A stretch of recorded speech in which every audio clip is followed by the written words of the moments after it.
Halo Sobat Film, dimanapun berada semoga selalu sehat dan berbahagia. Seperti biasa selalu ada cerita pendek buat nemenin waktu santuy. Nah ceritanya begini, seorang pemilik 3 kapal besar harus jatuh miskin karena ketiga kapalnya telah ditelan badai lautan. Ia kemudian tinggal di pedesaan bersama 6 anaknya. Pada suatu ketika putri bungsu kesayangannya yang bernama Belle meminta setangkai mawar merah. Tetapi setelah mendapatkan setangkai mawar merah itu, malah menjadi ancaman pada semua keluarganya. Seperti apakah kisahnya? Lanjutkan ya sobat. Dan inilah kisah dari Belle.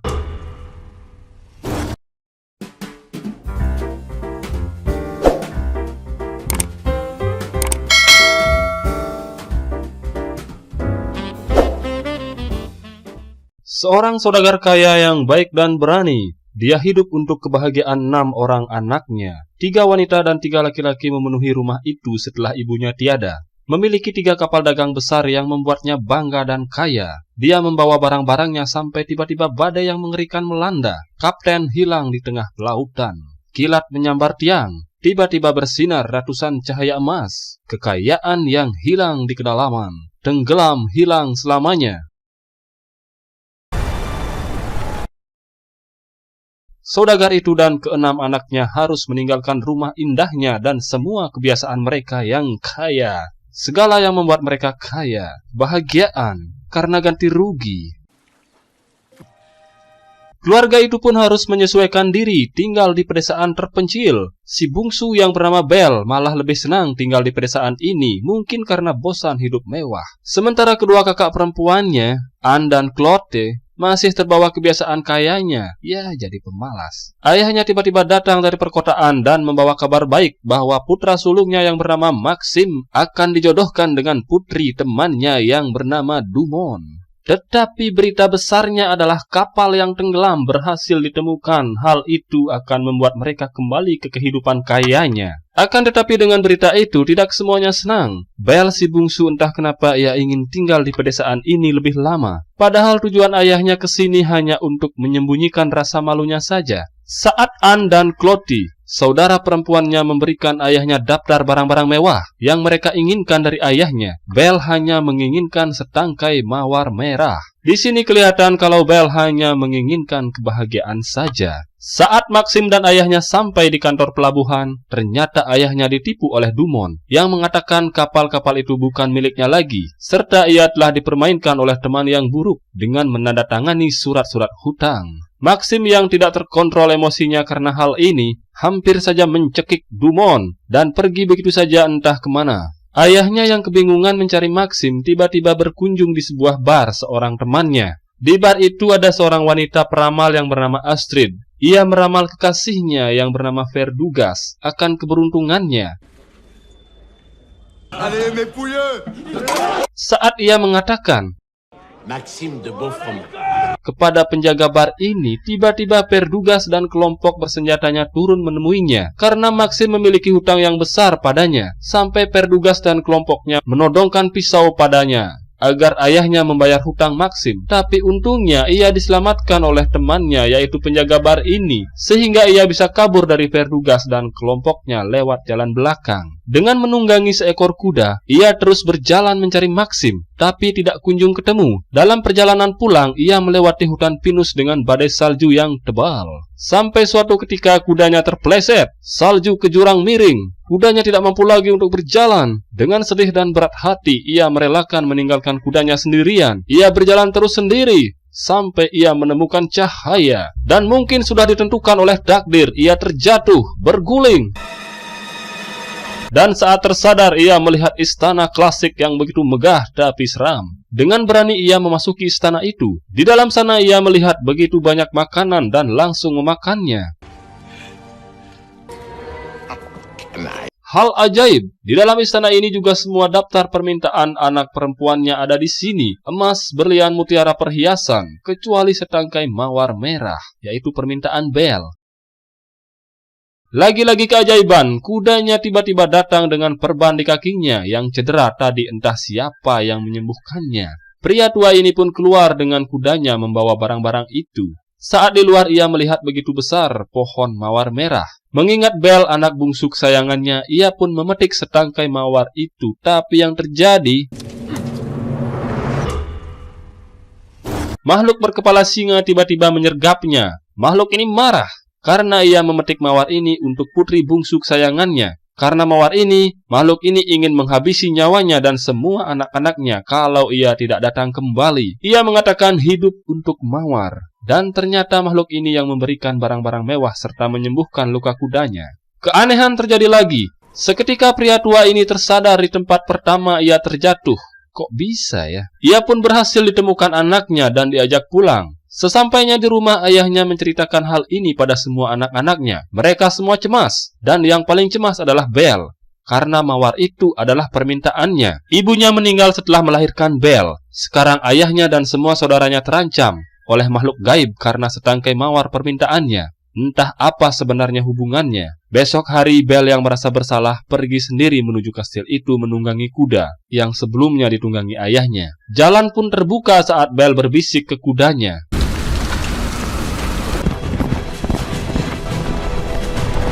Bel pun sampai di kastil tua yang dipenuhi semak-semak mawar. Ia berkeliling sampai ke ruang atas. Tiba-tiba terdengar bisikan.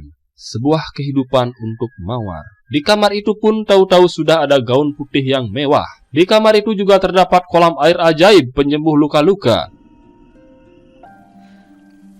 Bel memakai gaun itu, dan pada malam hari ia sudah siap menggantikan nyawa ayahnya pada makhluk gaib ini. Tapi saat makhluk ini berbisik, Bel melihat cerminan wujud menyeramkan pada gelas yang berisi anggur. Setelah kejadian itu, Bel ke atas menuju kamar dan tidur. Cahaya dari atas merangsukinya yang membuat Bel bermimpi. Dalam mimpinya, Bel berlari menuju cermin air ajaib. Di sana ia melihat wanita cantik yang bercermin tepat di depannya. Wanita itu kemudian berjalan ke bawah menyambut kedatangan suaminya yang baru datang dari berburu. Wanita ini sebenarnya tidak suka saat suaminya berburu karena ia selalu merasa kesepian tanpa suaminya. Saat sedang berdua dengan suaminya, wanita ini membuat perjanjian agar suaminya memburu satu rusa dengan panah emas. Jika dia gagal, dia harus berhenti berburu. Besok pagi hari, Bel mengenakan gaun baru. Ia pergi keluar melihat pemandangan dari atas ranting. Saat itu tiba-tiba ada rusa. Bel mengejar rusa itu. Rusa itu seperti petunjuk dan menghilang tepat saat Bel berhenti di bawah pohon mawar yang besar. Di sana Bel melihat patung wanita cantik dengan pose tergeletak berisi panah emas asli. Hal itu membuat Bel sadar kalau ribuan tahun lalu hidup seorang wanita dan pria yang saling mencintai di kastil ini. Sampai Bel bertanya pada patung ini, "Kenapa kau begitu sedih? Apa rahasiamu?" Dengan kesedihan, Bel kembali ke kamarnya. Bel siap-siap bertemu dengan makhluk gaib ini. Makhluk ini hanya ingin Bel menyadari tentang dirinya, tetapi Bel masih belum mengerti siapa sebenarnya makhluk ini.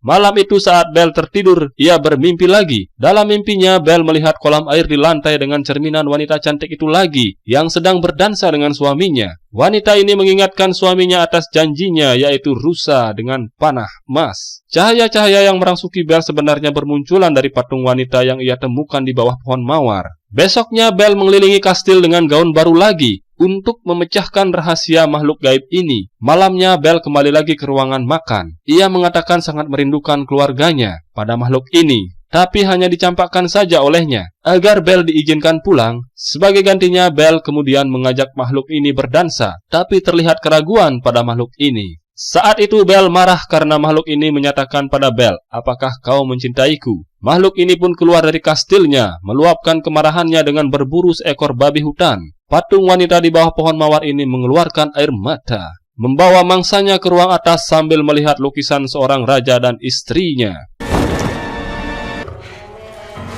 Kemudian memakan babi hutan itu dengan buas. Bel yang melihatnya sangat ketakutan dan berlari dengan cepat berusaha meninggalkan kastil ini. Sayangnya Bel dikejar oleh makhluk buas ini di tengah danau beku. Ia disergap dan tiba-tiba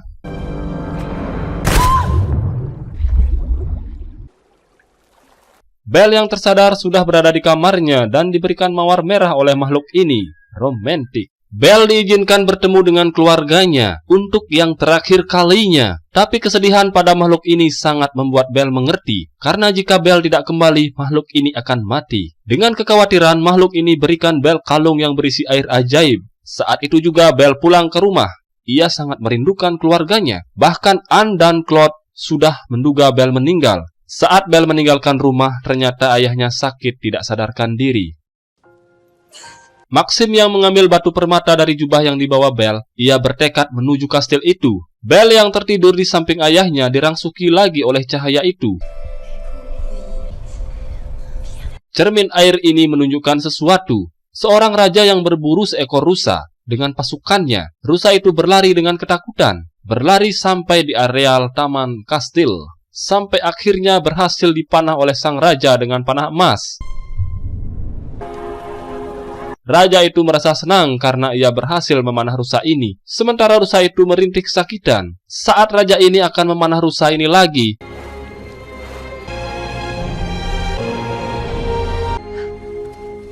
seketika rusa berubah menjadi seorang wanita, yaitu istrinya sendiri. Ternyata istrinya adalah peri gunung di hutan ini. Ia menjelma menjadi rusa dan sengaja melakukan ini jika suaminya tidak berhasil memanahnya, maka suaminya akan berhenti berburu dan selalu ada di sampingnya. Tapi sayangnya, ia bertaruh pada nyawanya sendiri untuk menghilangkan kesepian dirinya karena suaminya yang selalu bepergian untuk berburu. Penyesalan ini adalah hal yang menyedihkan bagi sang raja. Ia tidak pernah memahami isi hati istrinya sendiri. Istrinya mencintainya. Darah istrinya seketika berubah menjadi pohon mawar merah.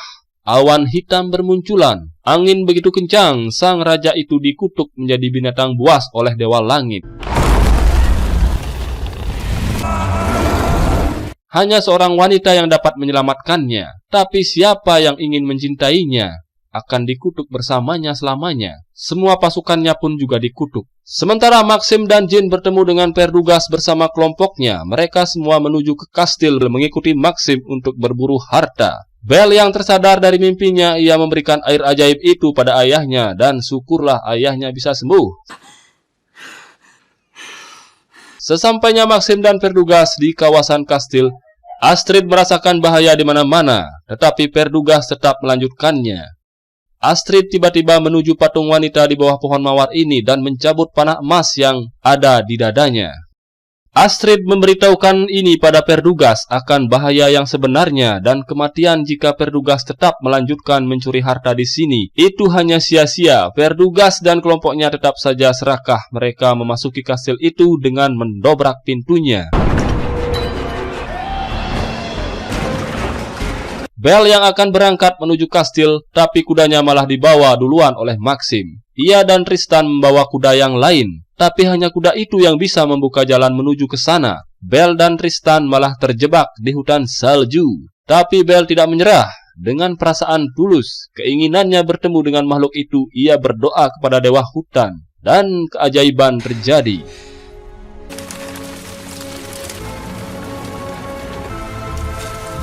Di kastil, Perdugas dan semua kelompoknya mencuri semua harta yang ada, tetapi mereka harus berhadapan dengan raksasa-raksasa yang ganas penunggu kastil. Inilah bahaya yang diramal oleh Astrid.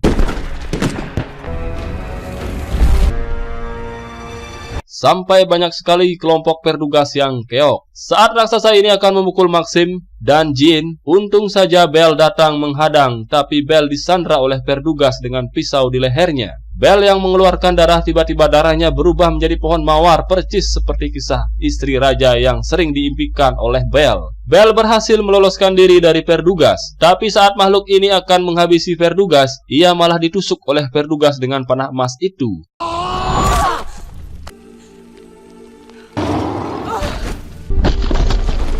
Belle dan saudaranya berusaha membawa makhluk ini ke dalam kastil menuju air ajaib.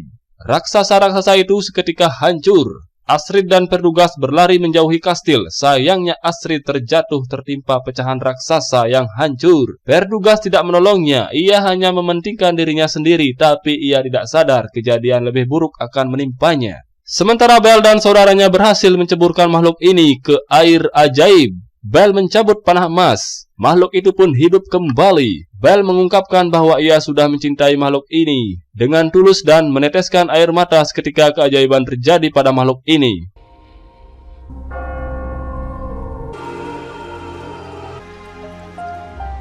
Sementara Perdugas dikutuk menjadi pohon oleh dewa hutan karena keserakahannya. Makhluk ini berubah ke wujud aslinya, yaitu manusia biasa yang ternyata adalah seorang raja yang sering diimpikan oleh Bel. Cinta memang memberikan keajaiban. Tidak hanya itu, dewa pun tersenyum dengan ketulusan cinta dari Bel. Bel dan mantan raja hutan ini pun menikah, memiliki 2 anak, putra dan putri. Ia tinggal di rumah pedesaan ini dengan bahagia. Bel sebenarnya reinkarnasi dari kisah istri raja itu yang terjadi ribuan tahun silam. Ia ditakdirkan bertemu lagi dengan suaminya, saling mencintai dan suaminya tidak akan meninggalkannya sendirian lagi. Oke sobat film, terima kasih telah menyaksikan video ini. Jangan lupa juga menonton film aslinya karena film ini sangat menarik untuk ditonton. Like and subscribe ya. Terima kasih.